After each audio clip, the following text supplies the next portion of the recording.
Assalamualaikum warahmatullahi wabarakatuh. Pada pembelajaran ini kita akan mempelajari tema 4, subtema 3, pembelajaran 3 dan 4. Anak-anak siapkan buku paket anak-anak untuk menyimak pelajaran ini. Sebelum pelajaran dimulai, marilah kita berdoa menurut agama dan kepercayaannya masing-masing. Dayu dan teman-teman membuat kerajinan. Mereka membuat karya membentuk dari tanah liat. Banyak benda-benda yang dapat dibuat dari tanah liat. Nah, ini contohnya ya. Ada teko, tempat pensil, vas bunga, dan boneka. Nah, ini contoh benda yang dapat dibuat dengan tanah liat. Masih ada banyak lagi benda-benda yang dibuat dari tanah liat. Nanti kalian bisa menyebutkan contoh benda yang lainnya. Berikut cara membuat kerajinan dari tanah liat. Yang pertama, siapkan tanah liat dan air secukupnya. 2. Siapkan triplex atau papan kayu sebagai alas. 3. Siapkan gambar rancangan atau model. 4. Tempatkan tanah liat di atas triplek atau papan kayu sedikit demi sedikit. 5. Pijat-pijat bahan hingga mendekati bentuk yang diinginkan. 6. Tambahkan bahan jika kurang. Sebaiknya kurangi bahan jika berlebihan. 7. Sempurnakan bentuk dengan alat bantu. 8. Berikan sentuhan akhir dengan pembentukan detail yang dihaluskan. Nah, itu tadi cara membuat kerajinan dari tanah liat. Dayu dan teman-teman telah selesai membuat kerajinan dari tanah liat. Coba amati gambar di samping. Kerajinan Dayu berupa vas bunga. Vas bunga Dayu berbentuk prisma. Prisma merupakan contoh bangun ruang. Masih ingatkah kamu dengan ruas-ruas pada garis bangun ruang? Nah, ini contoh bentuk prisma. Ini termasuk juga dalam golongan bangun ruang. Perhatikan gambar prisma berikut ini. Mana saja yang merupakan ruas-ruas garis pada prisma? Nah, ini termasuk ruas garis AB.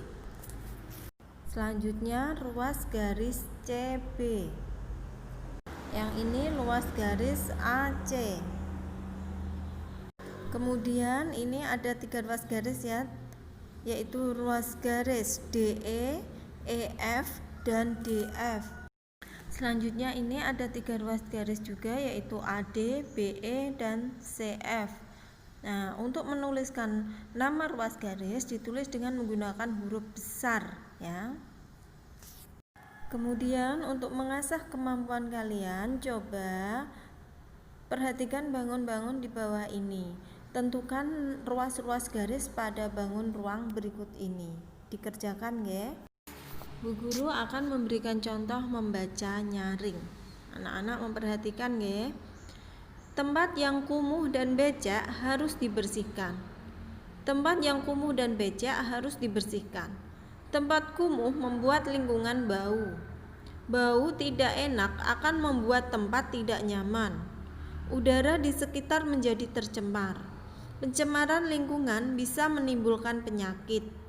Tempat yang becek juga dapat membahayakan diri. Tempat yang becek mengandung air. Jika tidak berhati-hati saat berjalan dapat terpeleset dan jatuh. Kepala bisa terbentur ke lantai. Oleh sebab itu, kita harus menjaga keselamatan diri. Caranya dengan menjaga kebersihan lingkungan agar tidak kumuh dan becek. Nah, informasi apa yang kamu peroleh dari isi teks di atas? Nah, teks ini menginformasikan bahwa tempat yang becek dan kotor harus dibersihkan karena itu juga akan mengandung bibit penyakit dan berbahaya, apalagi tempat yang becek. Kalau kita tidak berhati-hati bisa terpleset. Asap menyebabkan polusi udara. Hiruk-pikuk kendaraan di jalan raya layak diperhatikan. Banyak kendaraan yang tidak ramah lingkungan. Banyak kendaraan yang mengeluarkan bunyi klakson terlalu kuat. Bunyi yang terlalu kuat mengganggu alat pendengaran. Beberapa kendaraan juga mengeluarkan asap terlalu banyak. Asap menimbulkan polusi udara. Polusi udara tidak baik untuk kesehatan. Kita dapat terkena ISPA atau infeksi saluran pernafasan akut. ISPA dapat menyebabkan kematian. Amatilah suasana jalan raya berikut. Apa saja informasi yang kamu peroleh dari gambar di samping? Nah, itu keadaan di jalan raya ya, penuh asap. Jadi udaranya kotor, penuh dengan asap kendaraan. Buatlah hasil pengamatanmu dalam bentuk laporan sederhana.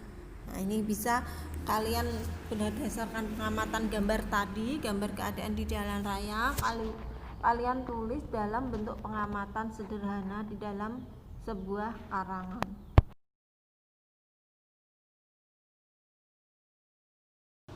Model kendaraan bermotor dapat dibuat menjadi kerajinan. Nah, ini contoh-contoh kerajinan dengan model kendaraan bermotor. Model gambar di atas dapat dibuat dengan menggunakan plastisin. Anak-anak tahu plastisin kan? Ya, biasanya kalau di sini plastisin dikenal dengan sebutan malam tuh ya. Bangun ruang mempunyai rusuk sisi dan titik sudut. Tahukah kamu rusuk sisi dan titik sudut pada kubus dan balok? Perhatikan gambar di bawah ini. Ini contoh gambar bangun ruang kubus. Yang dinamakan sisi yaitu bidang yang menutupi, itu namanya sisi. Ya, kalau misalnya dalam suatu ruangan itu temboknya itu sisi. Kemudian rusuk itu garisnya, itu yang namanya rusuk.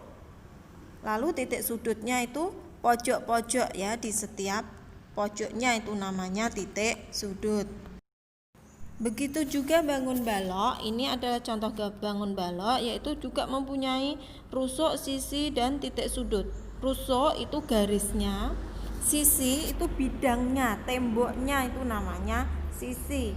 Kemudian di pojok-pojoknya namanya titik sudut. Sama.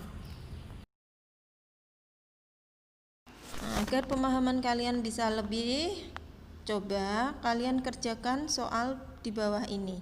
Hitunglah banyak rusuk, sisi, dan titik sudut bangun-bangun berikut ini. Ini dikerjakan ya.